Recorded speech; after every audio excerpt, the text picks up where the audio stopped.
fictional character named Euphemia Conroy Jones. She is a 13-year-old girl living in Milledgeville in 1864, and I'm going to read you some letters she wrote to her brother Harrison. It's kind of adorable. Dear Harrison, November 20th, 1864. The mailman brought your letter with the birthday message, and I truly do appreciate it. Birthdays ain't what they used to be around here, but we make do. Marilee worked over one of her old dresses that she outgrown to give to me, and it's right pretty. It's the pink one that used to have bows all over. Marilee took the bows off, and she says I'll catch them on stuff anyhow. Ma surprised me with new shoes. She ripped up the old parlor carpet with them big old pink roses and used it to sew up a pair of slippers. They'll keep my feet plenty warm. I'm a little down that I'm going to have to wear them when I do the chores and get them all messed up. I'm set to look like something else, wearing your old overalls and my new carpet shoes. Ma don't approve of the overalls, but there ain't much choice, seeing as how I outgrown all my old dresses and the new pink ones for Sundays. There wasn't much to have for a birthday dinner, seeing as how we ain't had sugar or tea in an awful long time. But we had peach preserves we put up this summer that we've been saving, along with the usual cornbread. One of the hens quit laying, so Ma says we're going to have a roast chicken pretty soon. I've been singing peas, peas, peas, peas all day long and playing it on the banjo. Thanks for sending me the chords and words. Ma is a little scandalized that you were sending me soldier songs. She says it's high time I began acting like a lady, but since I told her you refused to send me any swearing or drinking songs, she don't carry on too much. I must tell you though, I think swearing songs are the most fun. I gotta get my devilment out somewhere. Don't tell Ma I said devilment. The Goober Pea song seems like a song that gets better the more mates you got singing it, but I make do by myself. Ma says it ain't fitting for an old lady like her to sing soldier songs, and Marilee ain't interested in singing much. She cries an awful lot.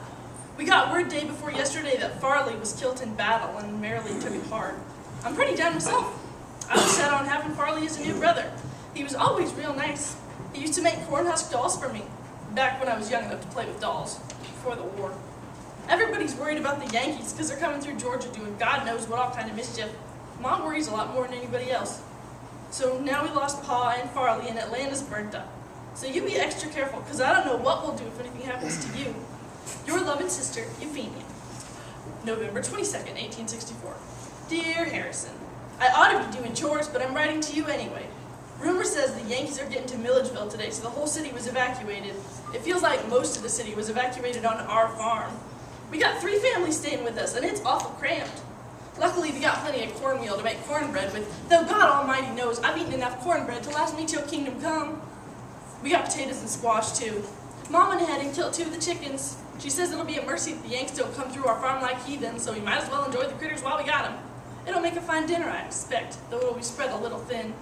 I really do gotta go now. There's chores to be done, and then I suppose Ma will expect me to entertain the whole passel of young'uns running around the yard.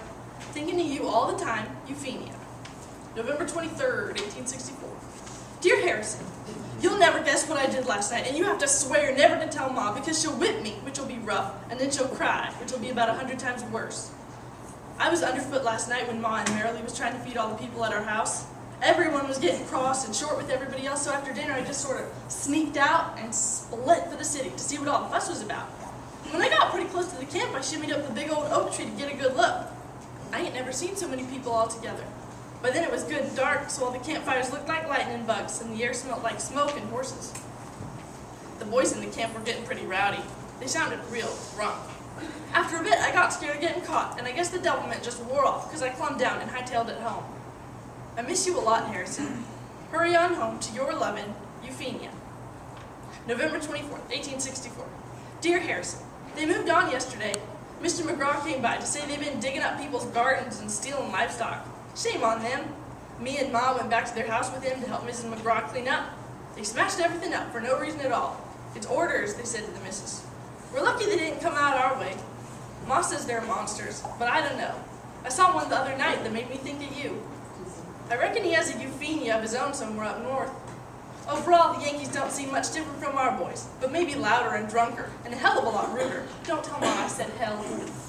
I wish they wouldn't have come tearing through our state like this. Hurry home so everything will be all right again. Your loving, Euphemia.